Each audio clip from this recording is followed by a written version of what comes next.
తప్ప తన వ్యక్తిగతం కాదన్నారు ఏపీ స్పీకర్ కోడెల శివప్రసాద్. ఏకపక్షంగా వ్యవహరిస్తున్నానన్న వైసీపీ విమర్శల్ని ఆయన ఖండించారు. సభలో వివాదం వీడియో రిలీజ్ కావడంపై విచారణకు ఆదేశించారని అన్నారు కోడెల.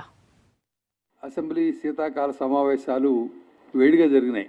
అయితే నేనేంటంటే ఒక న్యూట్రల్ ప్లేస్లో కూర్చున్నాను. నేను సభను నడపాలి, ఎవరికి ఎంత అవకాశం ఇవ్వాలో అంతవరకు నేను టైం కేటాయించాల్సి ఉంటుంది. ఇవన్నీ కాకుండా ఒక రకమైనటువంటి ఒక ఎనార్కీ జరిగినప్పుడు కేవలం క్రమశిక్షణ రాహిత్యమే కనపడుతుంది, మాటలే కనపడుతున్నాయి, సభ నడిచే అవకాశం లేనప్పుడు వారు లెజిస్లేటివ్ అఫైర్స్ మినిస్టర్ ఈ మూడే మోషన్ ఒక సభ్యురాలు భాష వాళ్ళంతా ప్రత్యక్షంగా విన్నారు, కెమెరాల్లో కూడా వచ్చింది. కాబట్టి వాళ్ళు ఇలాంటి కనుక ఎలవ్ చేస్తే రేపు పొద్దున ఇంకా దూరం పోయే అవకాశం ప్రమాదం ఉంది. కాబట్టి చర్య తీసుకోవాలని మూవ్ చేశారు. మూవ్ చేసినప్పుడు వాళ్ళు 1 year సస్పెండ్ చేయాలని రికమెండ్ చేశారు మోషన్లో.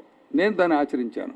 నేనైతే స్పష్టంగా నా ఆదేశాలు ఇచ్చేంత వరకు ప్రొసీడింగ్ సంబంధించినటువంటి స్క్రిప్ట్ కానీ సీడీ కానీ ఎవరికి ఇవ్వద్దని చెప్పాను. కానీ సోషల్ మీడియాలో వచ్చినాయి. ఇది చాలా దురదృష్టం.